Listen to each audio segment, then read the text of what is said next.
السلام عليكم ورحمة الله وبركاته.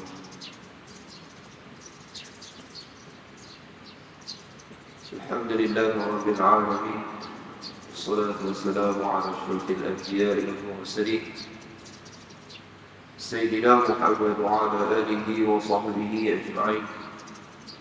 رب اشرح لي صدري ويسر لي أمري واحلل عقدة من لساني يفقهوا قولي. رب اشرح لي صدري ويسر لي أمري واحلل عقدة من لساني يفقهوا قولي.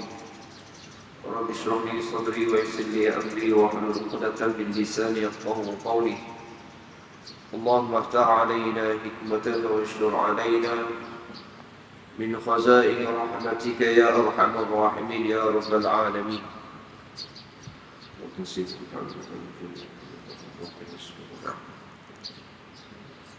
واذكروا نعمة الله.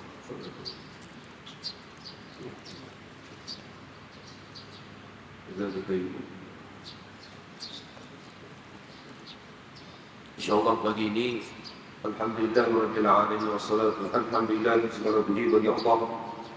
Semoga Allah Subhanahu wa taala kurniakan nikmat iman dan Islam.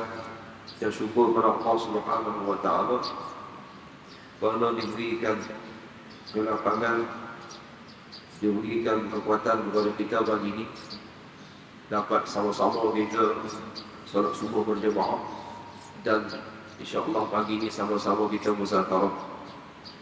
Dan saya tak lupa juga yang saya hormati Tuan Imam, IJNJP, Anjil Tuan Kuasa, Anjil Hadirat, Anjil Muhammad As-Satizah, Muslimin dan Muslimat yang dirahmati oleh Allah Subhanahu wa taala.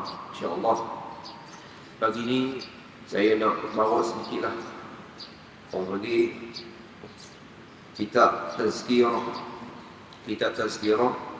yang ditulis, yang dikarang oleh Syekh Abdul Qadir bin Abdul Waqaf bin Iskan, yakni seorang ulama daripada Fatani yang menulis kitab ini dinamakan kitab tazkirah. Semoga dengan kita muzakarah kitab yang risalah yang kecil ini, semoga beri manfaat bagi saya sendiri dan tuan-tuan, dan sama-sama kita ambil iktibar dan kita ambil manfaat apa yang disampaikan oleh musannif rahimahullah ta'ala.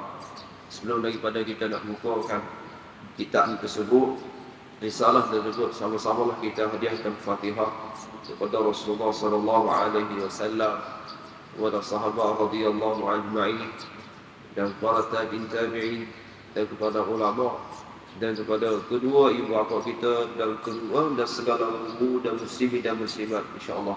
Al-Fatihah. A'udzubillahi minasyaitonir rajim.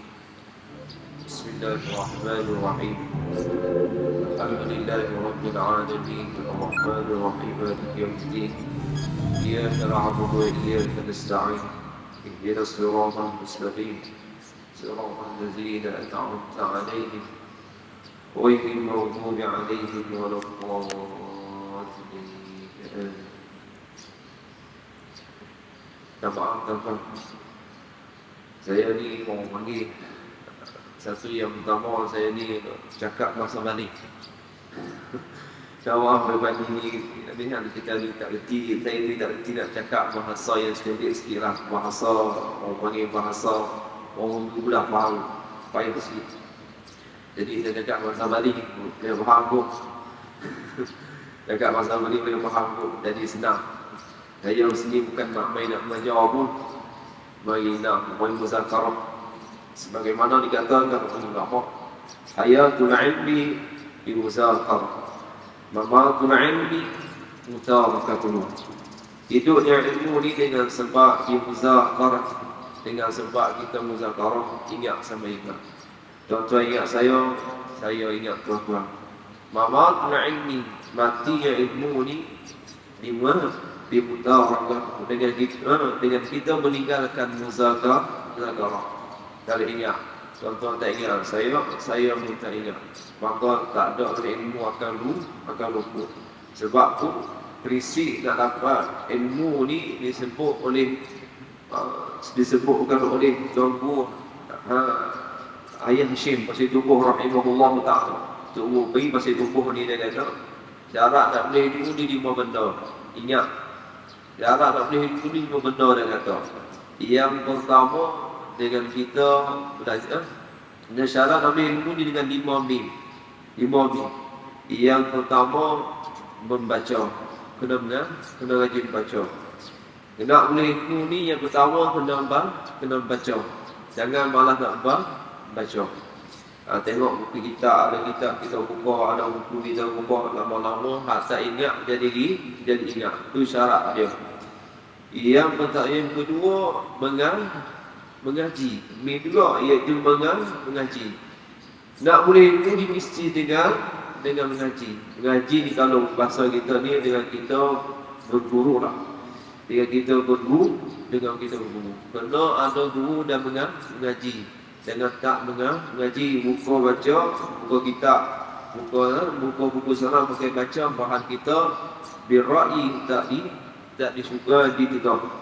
Yang nak mulanya iaitu dengan kita mengaji dan kita berguru. Itu yang kedua, 2 syarat. Dan yang ketiga, muzakarah. Di muzakarah, lepas kita mengaji, lepas kita membaca, kita muzakarah. Sebab tu untuk kalau di pesantren, di pondok-pondok dan sebagainya, dia ada muzakarah pula. Selepas daripada mengaji, terus kita muzakarah. Apa yang tak faham dan sebagainya. Jadi saya sini nak muzakarah saya.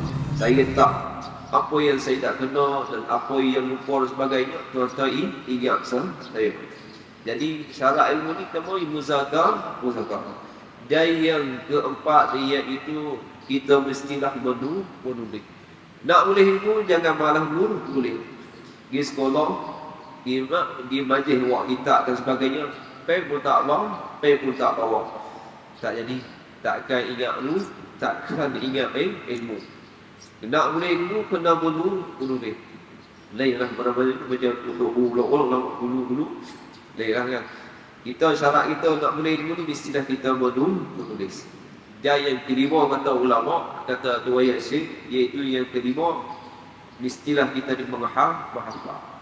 Hafal, kena ngaji menghafal. 5 mim ni, 5 prinsip 5 mim ni, insya-Allah tak buat dan jadi orang fahfaz wa kullu hafizin imamuna. Disebut oleh ulama, fahfaz. Hendaklah hafaz oleh kamu. Wa kullu hafizin, siapa-siapa yang hafal. Orang kuat menghafal ingat ni, imamuna pergi dulu. Sebab tu orang yang hafal pergi dulu pada orang lagi.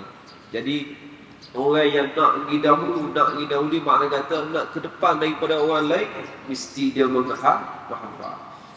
Sebab dulu tengok dekat Negeri Sembilan, seorang orang tua umur hampir 80 lebih, orang perempuan, baru habis hafal Quran 30 juz. Baru habis hafal Quran 30 juz, umur dekat 80 lebih dah. Umur 80 lebih dah boleh hafal Quran 30 juz. Fahfaz wa kullu hafizin imamuna. Orang yang hafal pergi dulu. Tanya dia ni, apa tips yang dia hafal boleh hafal sampai umur 80, boleh hafal Quran sampai 30 juz. Dia kata sehari dia hafal satu baris. Tapi istiqomah daripada muda sampai dia ketua. Umur 80 baru habis hafal Quran 30 juz. Pergi dulu pada kita. Kita hak muda tu berakak-akak. Saya sendirilah. Tuan-tuan memang apa ada Quran dia. Saya sendirilah. Orang dia yang sendiri ni nak apa boleh kurang kuliah kafiru pun lambat lah. Tapi nak kata istiqamah yang selalu ni yang dibuat oleh perempuan tersebut habis 30 juz. Jadi muzakarah, jadi kita pagi ni nak muzakarah, ingat sama ingin mengingati. Muzakarah makna kata tazkirah dia bagi pesanan. Tuan-tuan beri pesan kat saya pun pesan sama tu. Sama dekat tuan. InsyaAllah semoga sama-sama kita pesan ni Allah Ta'ala memberkati dan Allah Ta'ala berrahmati dan Tuhan berikan kefahaman yang jelas dalam sudut agama insyaAllah. InsyaAllah pagi ini kita nak baca kitab tazkirah ni, semoga dengan pembukaan ni Allah Ta'ala berkatikan majlis ilmu kita insyaAllah. Bismillahirrahmanirrahim. Inilah sebuah risalah yang sangat kecil yang dinamakan dia tazkirah lidhawil afkar fima yamurru ala al-insan minal a'mari. Inilah sebuah risalah. Risalah ni hilayah-hilayah, bukan kitab. Kitab ni dia bila sebut dinamakan kitab. Apa makna kitab? Bila sebut dengan kitab, dia ada dalam kitab tersebut dia ada fasal dan bab, baru dinamakan kitab. Bila disebut risalah ni hilayah-hilayah sahaja yang ringkas, yang dipungut, maka menjadilah sebuah risalah. Walaupun risalah sendiri pun jadi manfaat bagi kita. Inilah sebuah risalah yang sangat kecil lah, yang dinamakan dia tazkirah, pesanan bagi kita lah. Lidhawil afkar, pada menyatakan barang yang perkara yang dilalui oleh manusia. Lidhawil afkar fima yamurru 'ala al-insan min al-a'mar. Lidhawil afkar, pada menyatakan perkara yang perlu dilalui oleh manusia, fima, daripada yang fima yamurru fi min al-a'mar, daripada segala umur-umur, daripada umur-umur hayat kita ni, daripada umur kita, apakah benda yang nak dilalui oleh manusia. Mudah-mudahan dia kata musannif, kita ni dapat mengambilkan iktibar apa yang disebutkan oleh musannif. Jadi dalam kitab ni dia kata dia akan cerita mengenai umur-umur yang tiap-tiap manusia ni nak kena lalu. Tak kira dah Tok Iman ke, TDK ke, Tok Siok ke, semua daripada agung ke, sampailah kepada orang susah ke, orang kaya, mesti dia lalui umur tersebut. Tiap-tiap manusia mesti kena lalui umur tersebut. Semua kena wajib melalui umur tersebut. Manusia yang kafir ataupun manusia yang Islam yang beriman kepada Allah Ta'ala pun mesti dia kena lalui perkara tersebut. Melainkan iaitu hayawan, benda-benda lain. Hadis sebut sini manusia wa imma yang kafir wa imma yang Islam yang beriman kepada Allah Subhanahu wa taala mesti melalui umur tersebut. Jadi umur ni Allahu Akbar. Jadi dia dalam ni dia sangat dia membahas mengenai umur yang kita nak kena lalui. Semua kena lalui, tak kira laki-laki atau perempuan, kena lalui umur ni. Jadi persediaan kita dah melepasi fasa yang kedua. Jadi saya sebutlah orang panggil hi. Pula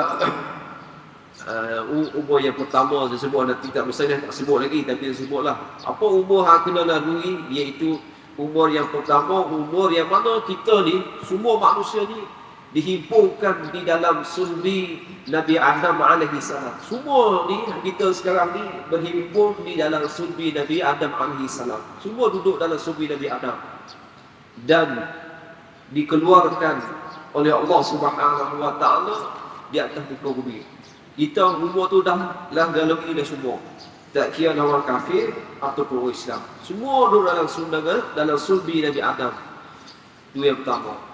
Dan umur yang kedua iaitu Allah Ta'ala menghembuskan kita, roh kita, dan dengan sebab perkahwinan dan sebagainya dinaikkan kita, dihidupkan di atas muka bumi. Di kita fasa yang kedua. Dan kita lalui fasa yang ketiga nanti. Fasa di alam kubur, dibangunkan daripada mahsyar, dan kita ni yang ketiga, umur yang ketiga iaitu kita ni, adakah kita ni dimasukkan ke dalam syurga dan dimasukkan ke dalam api neraka Allah Subhanahu wa taala. Wa iyyazubillah. Umur yang kedua, ketiga, keempat ni, yang ketiga, yang keempat, yang kelima ni semua akan lalui. Semua akan lalui. Wa imma kafir, wa imma Islam. Orang yang tak beriman pun, orang yang beriman pun, semua akan lalui umur tersebut. Jadi kita ada fasa yang kedua. Jadi dalam fasa yang kedua ni kenalah. Jadi orang kata item pun orang tua lah. Kalau duduk atas muka bumi ni dia kata, kalau orang jenis buat benda, kalau orang jenis buat benda selamat, banyak lapar padi dia. Ni kalau duduk rumah, duduk tidur, minum kopi, makan cucur, lepas tu tidur, gelik, sembang, tak banyak. Tak ada habuan dia ya. Tak ada lah orang panggil, tak penuh lah padi dia. Orang ni penuh padi. Bahkan zaman-zaman dulu orang jenis apa? Jenis kan ada buku padi kan. Jenis buku padi dan sebagainya. Pagi-pagi orang tua-tua dulu ni, lepas bang subuh jadi pukul 7 ni, dia pergi buku orang padi. Dia pergi buat padi sebagainya kan. Jadi orang rajin ni kan dapatlah orang panggil habuan dia. Jadi hak malah dia kata tu dia orang pukul 8 pagi, 9 pagi, 10 pagi duk sebar lagi. Tak buat kerja apa lagi. Begitulah datang orang yang nak gemar kepada negeri akhirat. Orang gemar kepada negeri akhirat, dia penuhkan hidup dia ni dengan amalan. Orang tak bangun sembahyang subuh, kita bangun pukul 5 sembahyang subuh, berzikir dan sebagainya. Buatlah benda-benda yang boleh mendekatkan dengan Allah Ta'ala, maka habuan ni banyaklah di hadapan Allah Subhanahu Wa Ta'ala. Bagi orang yang malah, maka tak ada apa, tidak ada habuan di negeri akhirat. Jadi umur yang kedua ni perlu kita kena jaga kerana menentukan umur yang ketiga, yang keempat ni, yang kelima ni adakah bahagia dan celaka. InsyaAllah kita tengok apa disebutkan oleh musannaf rahimahullahu ta'ala. Semoga Allah Ta'ala berikan kekuatan kita. Qala mu'allifu rahimahullahu ta'ala wa nafa'ana bi'ulumihi fid dari amin. Kata musannaf rahimahullahu ta'ala, wa dzakir fa inna dzikra tanfa'ul mu'minin. Bismillahirrahmanirrahim. Alhamdulillahil wahidil qahar al-aziz al-ghaffar. Wassalatu wassalamu ala abdihi wa rasulihi sayyidina wa maulana Muhammadin al-Mustafa al-Mukhtar wa ala alihi baitihi at-tayyibina athhar. Kata musannaf rahimahullahu ta'ala, bismillahirrahmanirrahim. Segala puji bagi Allah Subhanahu wa ta'ala. Ar-Rahman yang maha bersifat dengan Rahman, dan yang kedua Ar-Rahim yang bersifat dengan Ar-Rahim. Ni ke mana-mana kitab pun semua ada Bismillahirrahmanirrahim. Kita tengoklah kitab besar kan, kitab kecil ke, semua kitab ni ada Bismillah. Kelebihan dia ni dua bersebab. Ulama dulu ni kitab dia ni menuliskan Bismillahirrahmanirrahim. Ada dua sebab. Yang pertama, nak beramal dengan hadis Nabi SAW. Sebut ramai dah sebut kan. Iaitu dengan sebab beramal dengan hadis, iaitu kullu amrin zibalin la yubda'u fihi bismillahirrahmanirrahim wa huwa aqta. Tiap-tiap pekerjaan kita yang memberi faedah, hak beri faedah lah, hak tak faedah tak boleh ditegur. Yang beri faedah, yang beri faedah ni kata ulama, la yubda'u fihi bismillahirrahmanirrahim, tak dimulai dengan dia tu dengan bismillah, wa huwa aqta. Aqta ni terputus, iaitu qalilul barakah, jadi sedikit berkah. Berkah kerja tu molek dah, tapi tak mula dengan bismillah ni kurang berkah. Jadi kita ni buat apa pun dengan bismillah tu sebab yang pertama. Musannaf rahimahullah ta'ala, dia tulis kitab dia ni dengan Bismillahirrahmanirrahim. Jadi asbab yang kedua iaitu diiktibas. Diiktibas ni iaitu disebutkan oleh ulama, iaitu kerana nak menirukan Quranul Karim. Sebab apalah ulama-ulama dahulu tulis Quran ni, tulis kitab ni dengan Bismillahirrahmanirrahim. Yang kedua iaitu diiktibas kerana nak tiru. Nak tiru akan Quranul Karim, bukan nak serupa dengan Quran dah. Iaitu semoga dengan tulis kitab ni, dengan dimulai dengan bismillah, melainkan surah Bara'ah.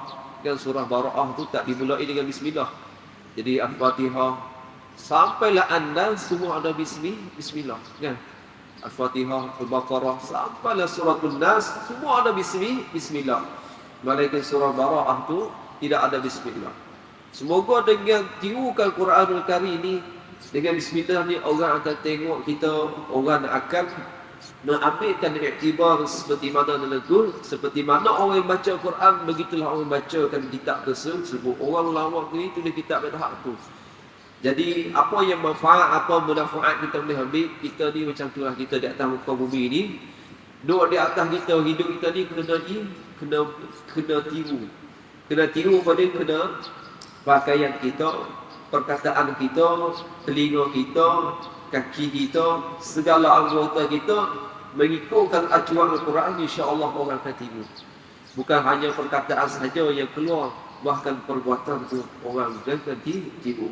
Nabi SAW, bahkan Nabi dulu menjadi hadis. Perbuatan Nabi yang senyap pun menjadi hadis. Perkataan Nabi pun menjadi hadis. Diam Nabi pun jadi hadis. Perkataan, hati, lisan dan perbuatan Nabi SAW menjadi hadis. Nabi SAW menjadi hadis.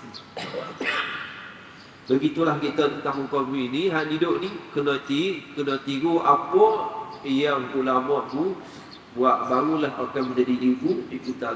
Disebut oleh ulama Imam Al-Syuwardi, satu hari dia pernah berjalan di sekitar Masjid Al-Qaif dekat Mina, dekat Mekah, dekat Mina. Al-Imam Syuwardi rahimahullah ta'ala, satu hari dia berjalan dekat masjid dekat Mina Al-Qaif. Dia jalan. Bila dia berjalan, Imam Syuwardi dia berjalan, mata dia ni melihatkan manusia. Hati dia suka perhati manusia. Duk perhati, duk tengok manusia. Sampaikan manusia ni, orang ni tak mau tengok dia. Tak mau tengok dia. Sebab apa? Malu. Macam kita kan, Tok Tunggu kan, main majlis-majlis Tok Tunggu sebagainya. Tok Tunggu dah perhati kita, kita berpisah. Mana lah tak kenal dia. Kuat ada silap dan sebagainya kan. Tok Tunggu dia, kau tak kenal bak ni. Macam kita di pondok tu. Kita di pondok tu nak tentang mata Tok Tunggu, kita tak mau. Takut, saya lagi benda tak kenal kan. Kalau boleh elok pada Tok Tunggu. Lain pada boleh elok, tak mau jumpa, tak mau jumpa siap. Lagi pokok kenal lokal, kau bukan tak buat kerja tak. Takut ada yang tak kenal. Imam Syuwardi rahimahullah ta'ala, bila dia dekat masjid atas, dia selalu suka memperhatikan manusia. Sampaikan, orang tanya dia, wahai Imam, sebab apa kamu ni selalu memperhatikan manusia, dia kata. Semoga dengan penglihatan aku yang selalu tengok orang ni, duk perhati manusia ni,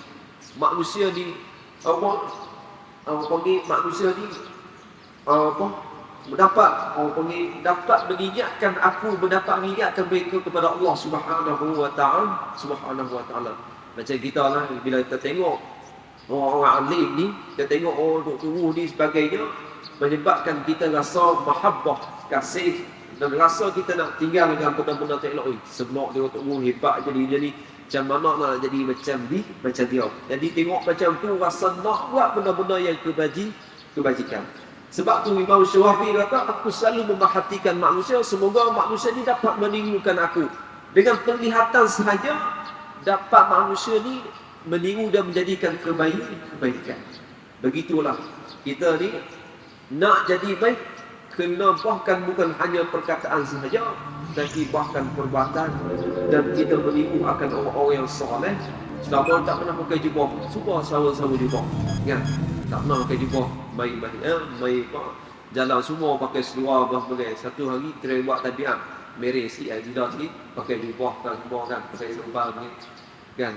Tak ada rasa nak pergi tempat-tempat ni, rasa nak pergi duduk tempat majlis ilmu, nak pergi tempat masjid dan sebagainya. Itu kelebihan orang panggil pakaikan pakaian yang di sunnah Nabi SAW. Itu sebab pakaian apa lagi perbuatan dan sebagainya. Itu kata Musannaf rahimahullah ta'ala, sebab ulama ni tuliskan Quran, tuliskan kitab ni dengan Bismillahirrahmanirrahim. Kenapa kelebihan tu? Kerana iktibas, kerana dengan semoga aku dapat menirukan Quranul Karim, orang tak baca kitab aku ni. Orang baca lagi kitab aku ni, dan orang ambil manfaat daripada kitab tersebut. Seperti mana orang baca Quran dan orang menghafal dan orang yang beramal dengan Quran ni dapat kejayaan dunia di akhirat. Begitulah orang yang baca kitab dia ni Dan orang yang mutalaah dan sebagainya beramal dengan kita ni, semoga mendapat keberkatan di dunia dan di akhirat. Itu kan musannif rahimahullah taala. Tahap macam tu untuk dulu tu dia kita ni sampai bismillah dia buat ambil kira. Kita tak dah lakah kaki kanan kaki tak ada dah macam bismillah apa. Maka ni pun itulah, boleh orang nak suruh suap bagi kita makan tak nak baca dalam sunnah, boleh nak pun makan. Terbihan itulah tengok ulama-ulama dulu tulis kitab ni dengan bismillahirrahmanirrahim. Sebab itulah kita ni pun mulalah dengan bismillahirrahmanirrahim. Pernah dulu kita pernah di tadi Ustaz Saidun dia pernah cerita seorang tua. Orang tua ni dia mati tangan dah tasbih, jatuh tangan tasbih. Tangan nak tutup dengan tasbih, jatuh dengan mati dengan baca qul huwallahu ahad, Allahus samad, lam yalid wa lam yulad wa lam yakul lahu kufuwan ahad. Selalu dia baca qul huwallah. Baca qul huwallah. Mati jatuh tasbih tu dengan qul huwallah.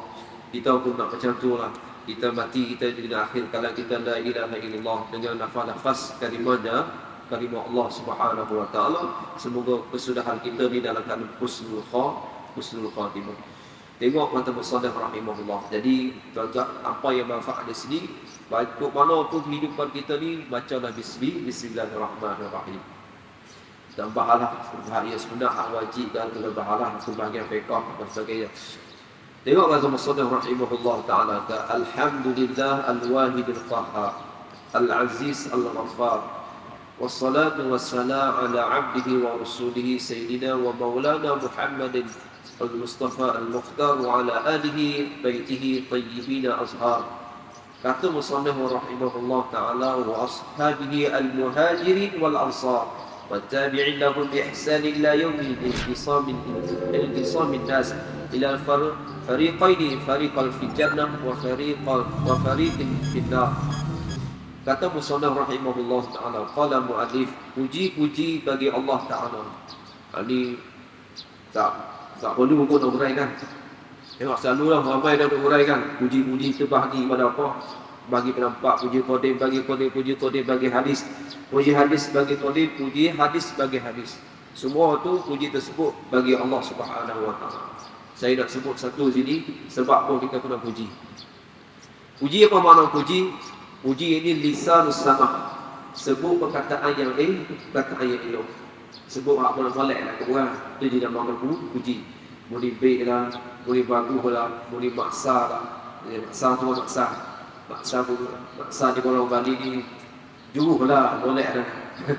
Sini orang panggil elok kan. Elok molek dia dah, tapi kalau Allah Bali orang panggil maksa lah budak tu. Budak tu bagus sungguh. Maksa dia makna tak ada lah. Tertik sungguh lah. Maksa tu pun dah budak tu. Perkataan elok lah. Rupa sekarang betul. Biasa ada kaki tu kalau tu naik sikit. Kalau bodoh dia sedikit klik kan.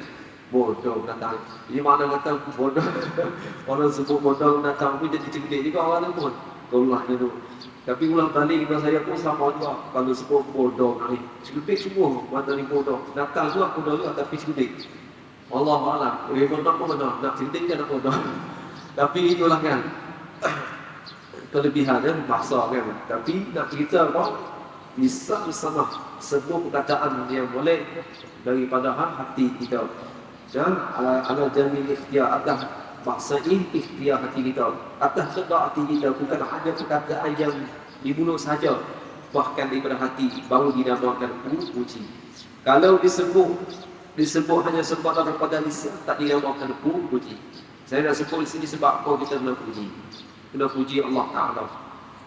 Satu hari sebut satu kisah yang mudah faham bagi kita. Satu hari, saya lah contoh saya sendiri.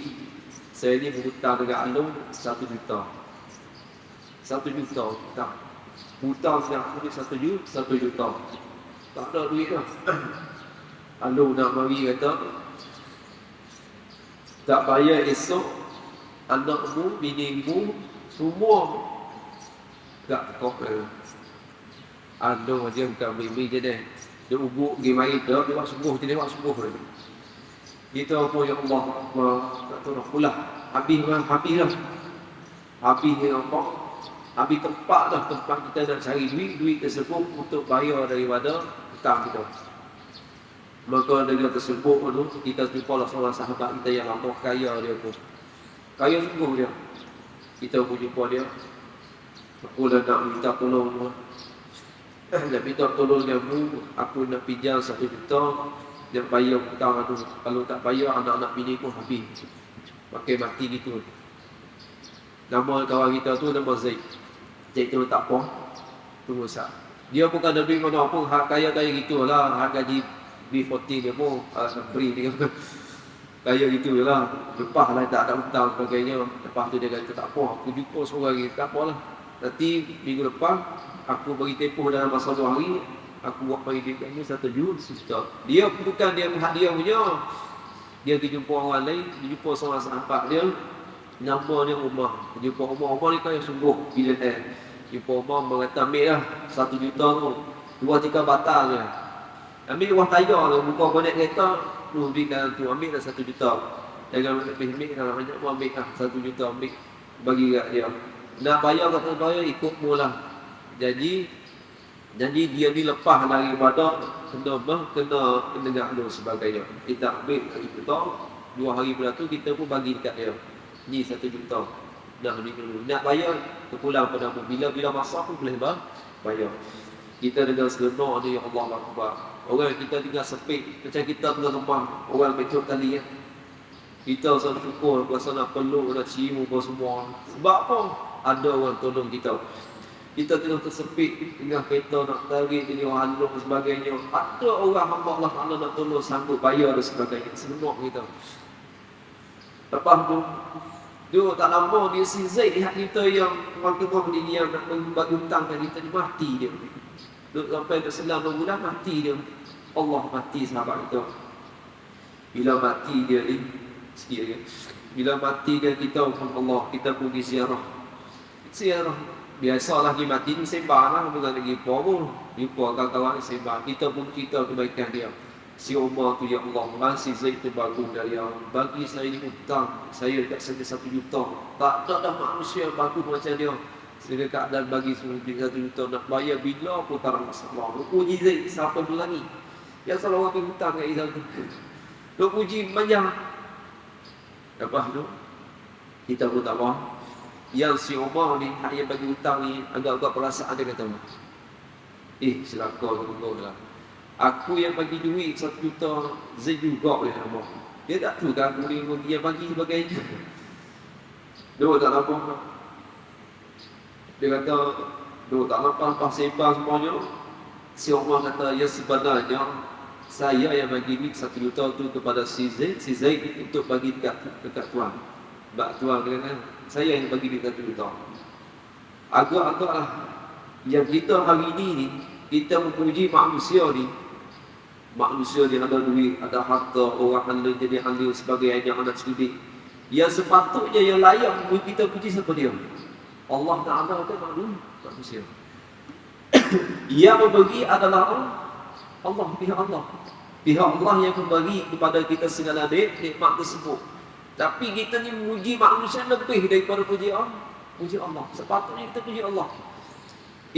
Tuhan dia kata, inna ta'ala. Aku puji bagi ilmu macam ni. Tak ada langsung juga syukur kepada aku. Mohon sopan bokak semua tu kepada aku. Allah Akbar. Begitulah Allah Subhanahu Wa Taala, pihak Tuhan yang beri pada kita segala nikmat tersebut. Sepatutnya kita dipuji Allah lebih daripada puji manusia dengan nikmat yang Tuhan bagi. Wa iman nikmat harta, wa iman nikmat dan sebagainya. Sepatutnya yang layak kita puji adalah Allah Subhanahu Wa Taala yang beri segala nikmat, yang beri segala nikmat harta dan sebagainya. Bukan memuji manusia itu lebih kuat. Sebab tu kata ulama, yang dikulilah segala puji tersebut milik bagi Allah Subhanahu Wa Taala. Sebab tu bangun tidur ni kita diajar, bangun tidur tadi buat apa? Ada set tu kan apa? Bangun itu tadi kita baca alhamdulillahillazi ahyana ba'da ma amatana wa ilaihi nusyur. Baca dulu doa alhamdulillah, segala puji bagi Allah Taala, ahyana menghidupkan kita, wa amatana alhamdulillahillazi ahyana ba'da ma amatana wa ilaihi nusyur. Allah puji Allah. Begitu juga nak tidur pun baca apa? Doa doa bagi tidur. Semua kita dimulakan kita pejam mata, kita celak mata, semua muji Allah Ta'ala. Tapi kita tak baca. Nak bagi tidur, kau terkakal tidur. Kalau Allah tak ingat Allah. Begitu juga siang-siang mata tak ingat Allah Ta'ala. Yang berikan dengan segala nikmat, perlu tengok headset dan sebagainya. Kita dilupa muji Allah Subhanahu wa Ta'ala. Itulah sedikit lebih kurang. Semoga Allah Subhanahu wa Ta'ala berkati dengan muzakarah kita begini. Ditambahlah tuan-tuan, saya cakap saya ini cakap balik sikit tentang kalau siapa salah bahasa kasar dan sebagainya. Semoga Allah Ta'ala berikan kefahaman kita yang jelas dengan muzakarah kita ni, insya-Allah. Sesuatu itu semoga Allah Ta'ala berikan taufik dan kekuatan kita ni untuk kita beramal dan melakukan ketaatan kepada Allah Subhanahu wa Ta'ala. InsyaAllah sebagai mukadimah pendahuluan yang pertama, insyaAllah nanti ada masa lagi kita muzakarah lagi. Wallahu subhanahu wa ta'ala a'lam. Subhanaka la ilma lana illa ma 'allamtana. Bismillahirrahmanirrahim. Alhamdulillahi rabbil alamin. Wassalatu wassalamu ala asyrafil anbiya'i wal mursalin. Sayyidina Muhammad wa ala alihi wa sahbihi ajma'in. اللهم فقهنا في الدين وعلمنا التأويل واغفر لنا ولوالدينا ولمشايخنا وجميع المسلمين والمسلمات والمؤمنين والمؤمنات الأحياء منهم والأموات. اللهم ارزقنا متابعة النبي صلى الله عليه وسلم أولا وآخرا قولا وفعلا ظاهرا وباطنا وعملا متقبلا. ربنا عليك توكلنا وإليك أنبنا وإليك المصير. اللهم ارزقنا متابعة النبي صلى الله عليه وسلم أولا وآخرا قولا وفعلا ظاهرا وباطنا وعملا متقبلا. ربنا آتنا في الدنيا حسنة وفي الآخرة حسنة وقنا عذاب النار. وصلى الله على سيدنا محمد النبي وعلى آله وصحبه أجمعين.